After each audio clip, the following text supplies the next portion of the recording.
Hello. Jim, how you doing today? I'm doing good, buddy. How about you? I'm excellent. It's great to be speaking with you. Oh, thanks.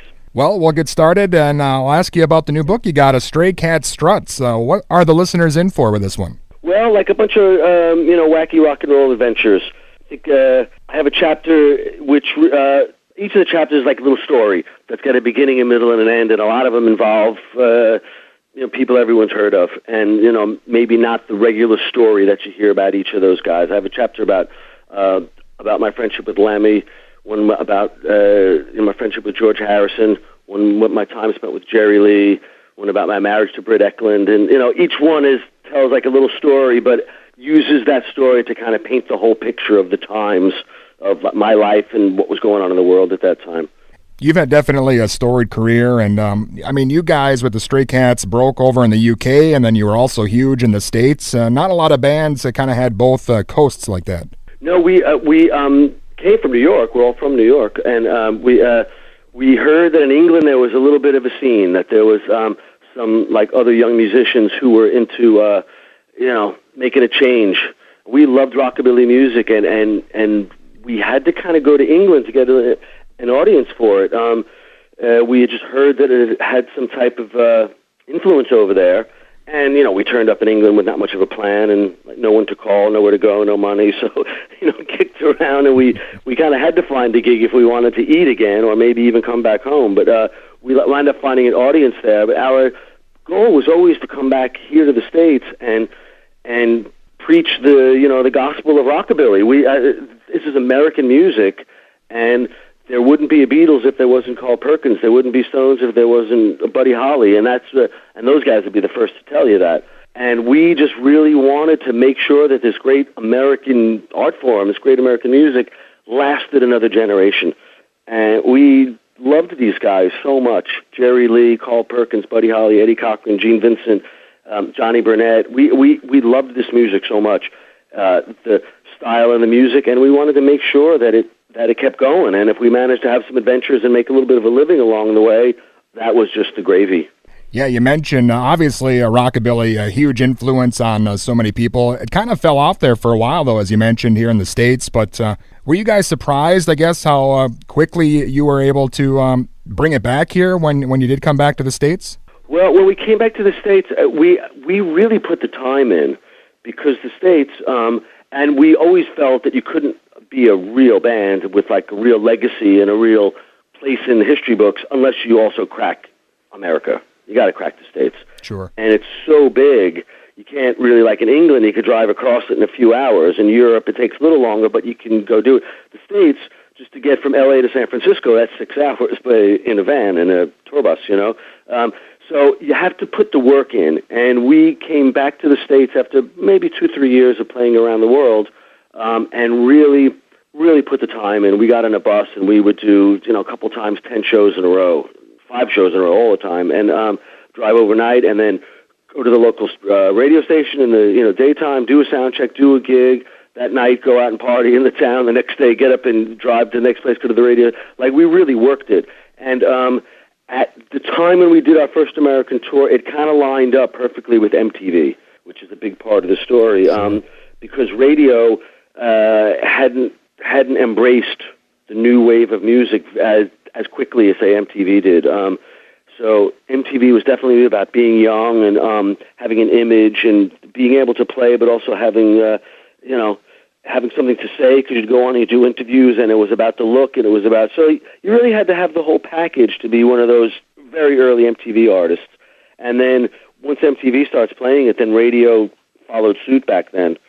And, that with our constant touring and really being prepared to work, we cracked America.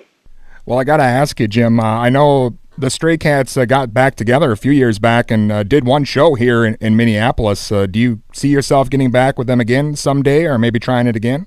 Well, I hope so. I'm the drummer, so every few years, everyone's schedule works out, and like an offer kind of sparks everyone's interest a little bit. But I love those guys, and I love the music, and I'm always up for playing. Well, what are you working on now? I know over the years you've been staying busy, Dead Man Walking and Headcat, and you mentioned working with Lemmy, and are you working on anything right now?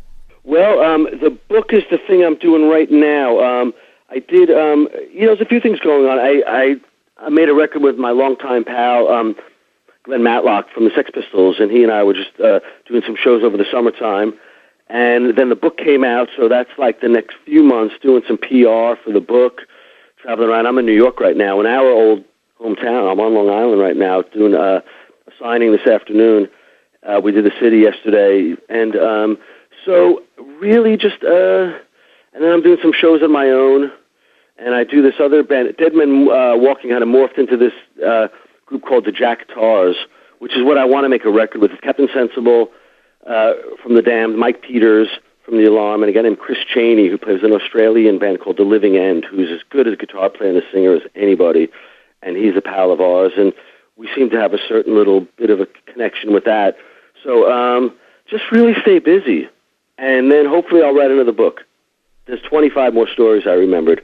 And, like, I've taken the approach of all telling very nice stories and just, like, all the positive stuff and how much, I really feel grateful about the whole thing. 100 years later, it's really about gratitude for me, and that's, what keeps it going, just being happy to be here and still digging, having rock and roll pals and working all the time. Yeah, that is awesome for sure. And I think it's great, too. I know you do a lot of charity work, and all that stuff you mentioned, you're also finding time to climb mountains in the meantime, so... Yeah, well, that was our buddy Mike Peters, who plays in The Alarm, who again was the opening act on the very first Stray Cats tour, and in 1980, and we just stayed friends. So that's kind of an incredible thing. A little bit of the book is you kind of show that my life is kind of normal at the end of the day. You have what's on the outside, wacky adventures, but at the same time, I've had the same pals for like 30 years, and raised my kids along the way, and somehow. Like I said, you have these crazy adventures, but at the core of it, it's kind of a normal, regular life in its own way. And so Mike Peters, this is a few years ago, was diagnosed with cancer, and he went into shutdown mode in his life a little bit and came out on the other end. And when he came out, he really wanted to give back. And he's a real right-on, rock and roll can save your soul guy. He really is. I give him a lot of credit. And he organized a mountain climb of Mount Everest. And, it just sounded so insane. I never thought it would happen, so I said yes. And then sure enough, it's, on top of you. We're going. You got a plane ticket to Kathmandu tomorrow. And I'm, okay, I guess I should bring some gloves and a scarf, right? So we wound up with a little bunch of us. It was Glenn Tilbrook from Squeeze, Cy Kernan from The Fix, Robin Wilson from Gin Blossoms, Mikey, just an eclectic gang of guys, who are all in bands, seemingly that are so different, but we're all pals. At the end of the day, we all have kind of the same job, and sure. So we did Mount Everest and played along the way, and it was documented for either Nat Geo or VH1. Mike did a documentary on the way up and the way down, and I said, okay, buddy, I hope you're better, because that's the last time you're going to get me to do something like that. And he just looked at me, okay, Jim, sure. And then the next year he said, what about Kilimanjaro? There was no way I was ever going to get there playing the drums, so I said, okay. So we did Kilimanjaro and had a safari along the way. Again, these are just the wacky opportunities that come up when you're friends with a certain guys and lead a certain life, Yeah, that is awesome. And again, Jim, I know we have run out of time here. Thanks a lot for your time. I really appreciate it. My pleasure. Thanks for having me, buddy. All right. Bye-bye.